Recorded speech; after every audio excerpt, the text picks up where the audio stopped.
Bonsoir à tous. Je suis Eraston de Goma. Je vais parler des évangéliques en contexte de guerre et les camps de la RDC, même parlant de la guerre récente à Goma. Et je vais essayer d'adresser certains éléments de ma réflexion. Moi, je parle lentement et donc souffrez avec moi de me suivre dans ma lenteur. Donc, les temps de l'Église en contexte de guerre, l'Église ou la survie plutôt de l'Église, la survie de l'Église en contexte de guerre, RDC. Et au-delà de survie, il y a l'histoire de Dieu, les évangéliques en RDC, une compréhension d'être Église en zone de guerre. Lausanne 4 et la guerre en RDC, un besoin de redéfinir le mouvement des évangéliques mondiaux. Et c'est avec ça que je voudrais conclure. Lorsqu'on parle de l'état des lieux de l'Église, si vous lisez mon livre sur l'Église et la mission en contexte de guerre, mais c'est en anglais, vous allez comprendre le contexte de la guerre au Congo qui a comme soubassement une convoitise mondiale qui exploite les conflits interethniques et les conflits liés aux terres et les conflits entre les nations. Mais avec la guerre à l'est de la RDC, voici ce que j'ai trouvé dans mes recherches et ce qui nous aide dans notre travail au quotidien. C'est qu'il y a deux mots dans les zones de guerre en RDC. Il y a le syncrétisme et donc l'inclusion syncrétique en zone de guerre qui battent les records. D'abord, en milieu rural. Dans le milieu rural, il y a un retour aux croyances traditionnelles. Les gens trouvent que Dieu ne répond pas, mais chaque fois, les dieux de l'animisme répondaient chaque fois aux les consultés lorsqu'il y avait des conflits entre les villages.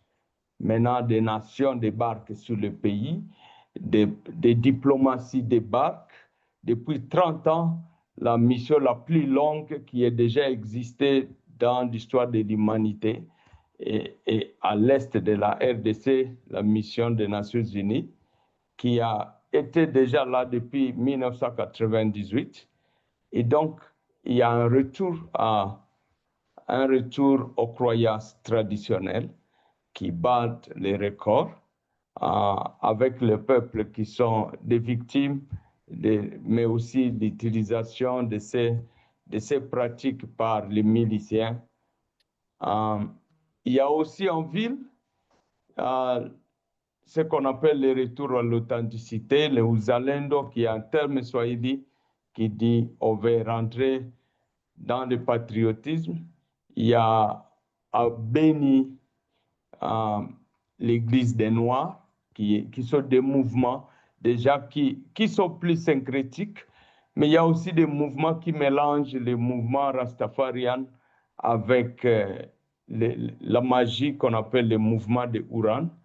Et donc, au Kasaï, il y a ça qui bat les records, et vous voyez même l'armée nationale s'aligner derrière les gens qui sont dans les Wuzalendo.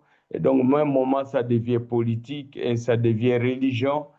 Et à côté de là où je suis, il y a 3 ans, même un antichrist qui s'est proclamé, qui baptisait des jeunes pour dire on doit combattre le christianisme, on doit combattre l'islam pour un bon retour aux croyances. Parce que le christianisme et l'islam sont la cause de la guerre.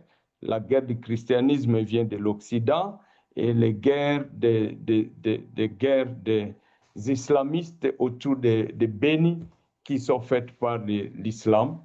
Et donc, c'est un problème. Et en ville, avec les vulnérables victimes qui migrent vers les villes, ils sont attaqués, kidnappés par des prédicateurs de prospérité.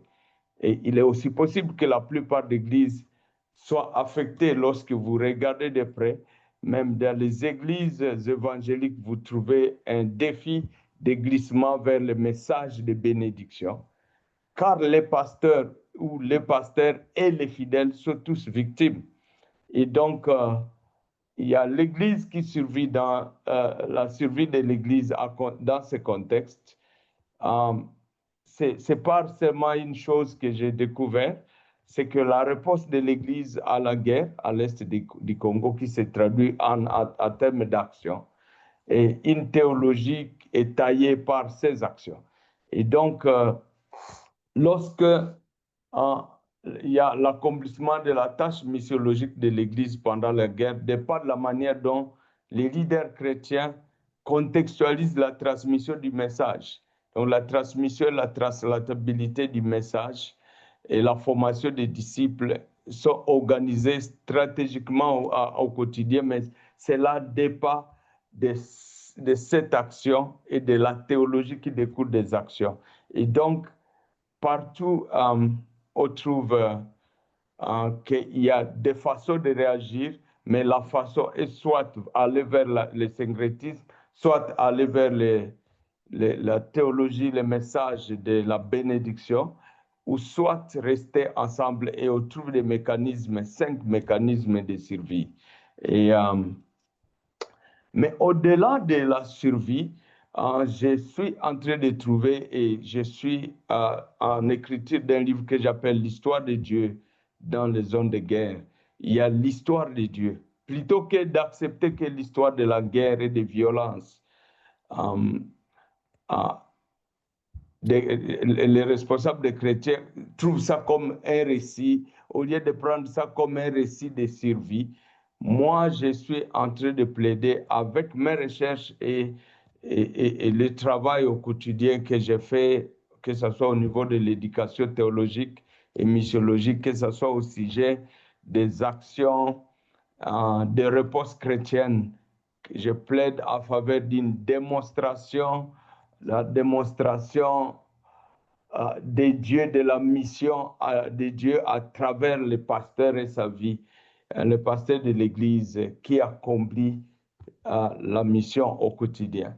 Parce que le pasteur va à déplacement, il va à refuge, il est victime de viols, il est victime de kidnapping, il est victime de tout ce qui se passe. Mais il s'agit d'une reconstruction des missions de Dieu centrée sur les responsables chrétiens. Donc, une incarnation de la personne de Christ dans les chefs du pasteur au travers, qui le vit au travers des violences et des souffrances. Et donc, le récit d'un Dieu qui est silencieux pendant la violence et la souffrance, présent au travers de ses pasteurs. Et, mais comment comprendre cette réponse de ces évangéliques? La réponse chrétienne aux guerres, que ce soit récente et que ce soit même passée, comme récemment, le 25 janvier, on a eu une guerre meurtrière de plus de 10 000 personnes tuées. Nous avons passé 2 semaines, nous vivions avec les cadavres, nous passions le lot des cadavres, nous enterrions les gens dans des parcelles et partout. Et les médias internationaux proclamaient autre chose. Cette réponse démontre une nouvelle façon, une compréhension de l'Église locale, de comprendre sa nouvelle façon d'être une Église. Et donc, communiquer en tant qu'évangélique à l'Église locale et à l'Église corps du Christ, une compréhension d'être Église en zone de guerre. Dans mon travail, nous avons essayé, comme déduction de mes recherches, une approche que nous appelons les oasis d'espérance en zone de guerre, où nous trouvons qu'il faut répondre à ces 2 défis, le syncrétisme et le message de prospérité. Au même moment, y impliquer les personnes victimes et les oppresseurs. Dans ce contexte, chercher que l'Église locale et les pasteurs agissent comme un oasis qui donne l'espérance. Intégrer la thérapie biblique dans le processus de disciplina. Et cela permet que l'Église agisse en tant qu'un oasis qui attire tout le monde, parce qu'un oasis attire, on a besoin de l'eau, on a besoin de l'eau, soit pour le fourrage, pour cultiver le fourrage, les légumes, pour se laver, pour préparer, pour alimenter les bétails. On a aussi besoin de l'eau pour l'environnement, pour avoir un hébergement, pour avoir un endroit cool. Et donc, on recherche tout le monde, comment tout le monde peut courir vers cette réponse chrétienne. Et, nous faisons un accompagnement intégral, holistique, qui est basé sur l'éducation théologique, une indication des modules à court terme, et nous les renvoyons dans ces zones les plus affectées pour qu'ils aillent expérimenter comment ils peuvent agir en tant qu'oasis. Eux-mêmes, ils sont brisés, eux-mêmes sont passés par cette thérapie biblique et ces processus de disciple-là, d'éducation, de correction de leur théologie, une façon de bien interpréter les Écritures et bien communiquer les Écritures. Et nous comprenons aussi que l'éducation théologique est clé pour adresser des différentes théologies locales. Et les écoles de mission et d'engagement culturel en train de prendre les gens de ces zones et aussi des gens des autres zones pour comprendre que l'interculturalité et la réponse missionnaire peut permettre au Congo et à l'Église du Congo de comprendre une nouvelle façon de comprendre son mandat pour qu'il ne stoppe pas, plutôt qu'il développe ce contexte et une missiologie adaptée à la guerre, à la violence. Et un besoin de travailler sur un partenariat fort entre l'éducation, les écoles théologiques, l'Église et la mission. Mais un besoin de disciplina intégral et de ministère transformationnel. Et c'est ici où j'apprécie les travaux que mon collègue Georges est en train de faire. Georges de l'Université Shalom, qui est un aîné pour nous dans le domaine de la mission et qui se focalise beaucoup sur la revitalisation. Et ici, il y a vraiment un besoin de se refocaliser dans ce sens sur la revitalisation des églises, parce qu'il y a des églises qui disparaissent et qui ont besoin d'être ressuscitées, des églises qui stagnent et des églises qui prospèrent alors que le message n'est pas solide.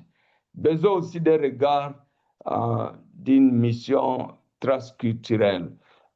Voilà, par exemple, l'image que depuis 3-4 ans, depuis 2020, nous avons adopté, qui est un oasis à Pérou qu'on appelle un oasis de Huachachina, où vous trouvez l'image de ce que doit être l'Église, autour de l'eau et de cette forêt qui attire tout le monde, au milieu des déserts. Et tout le monde est attiré pour chercher de l'eau, pour chercher un abri, pour chercher un réconfort, pour chercher ce shalom. Et, mais il y a quand même qu'on fasse, alors qu'on fournit cet effort de voir la réponse au syncrétisme, à ce message de prospérité, il y a un besoin de jeter un regard. La délégation congolaise était une des grandes délégations en Séoul au mouvement de Lausanne. Léo et moi aussi avons participé au débat qui requestionnait. Il y a lieu de redéfinir le mouvement évangélique. Il y a quelques années aussi, on avait posé à Johannesburg dans une réunion, c'est quoi être évangélique au fait? Est-ce qu'il y a l'unité des évangéliques dans la réponse chrétienne à la guerre?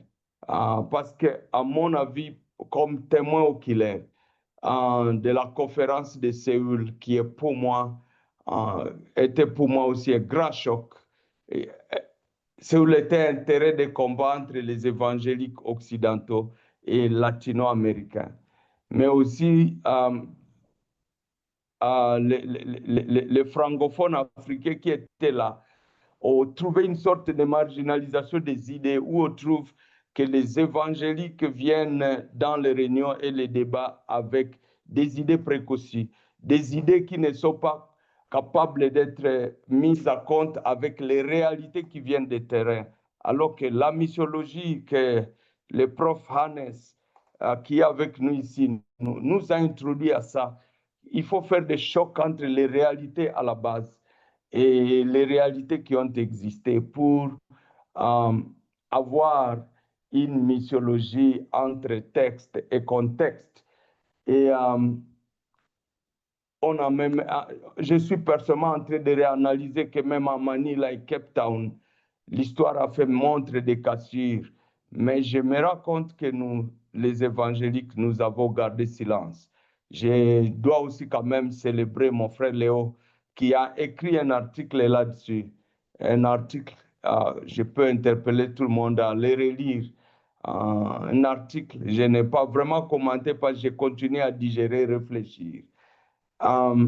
L'article 79 qui a isolé la RDC, les efforts que nous avons personnellement menés pendant des jours et jusqu'au mois de mars passé, j'ai écrit une pluie des emails au mouvement de Lausanne, à l'éditeur à chef pour les désidérata pour dire voici les textes qu'on pourrait proposer, qui est proche de la réalité, qui intègre l'Afrique centrale. Mais le texte de l'article 79 jusqu'à présent reste celui-ci. C'est lui qui est venu avant que nous arrivions à la conférence. Et c'est cet article-là, le texte-là est encore celui qui est maintenu.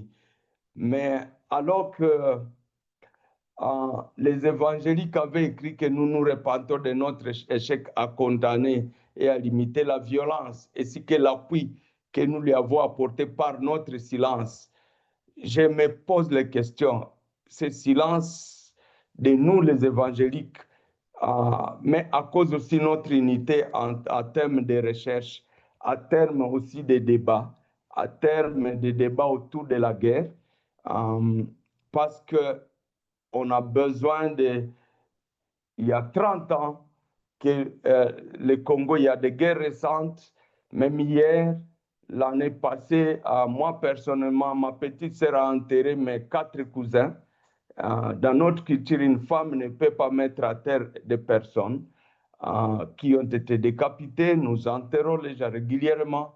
Mais il y a nous avons introduit les frères de l'Ukraine quand ils ont commencé la guerre il y a environ 5 ans. Comment répondre à la guerre par la gestion de la création. Mais on a besoin de réfléchir encore sur un besoin de dire, est-ce qu'il n'y a pas moins de réflexion? Je bénis Dieu pour cette réflexion sur le Congo. Mais je pourrais recommander que nous réfléchissions, que nous fassions plus de tisser les guerres et les efforts des évangéliques en termes contemporains, en termes de la réponse chrétienne à la guerre, aux violences à RDC, des séminaires de capacitation des leaders sur l'Église et la mission doivent être renforcés aussi localement, bien qu'on les fait régulièrement, mais aussi à encourager plus d'efforts sur la revitalisation des églises en zone de guerre. Et un plaidoyer francophone pour les voix, pour les voix ou la voix des zones de guerre, pour que l'histoire de Dieu soit connue par tout le monde. Mais aussi, moi je me pose la question, avec la guerre, tout en évaluant, parce que j'ai ramené ce qui s'est passé à Séoul, pas pour une analyse critique, mais pour me poser la question, pourquoi dans les églises évangéliques, on trouve facilement qu'il est facile de glisser et il est maintenant difficile de trouver des églises évangéliques et les messages et les comparer aux autres. Mes étudiants de master ici en centre sont en train d'étudier dans leur cours de Global Evangelism, Global Pentecostalism. Ils ont identifié qu'il y a un problème dans les églises. Toutes les églises sont affectées par les deux fléaux. Et donc, la force qui devait venir d'ailleurs, semble être aussi n'est pas en train de se concentrer sur les défis. Et donc, voilà pourquoi je me disais, on a besoin qu'on évalue l'identité évangélique au Congo.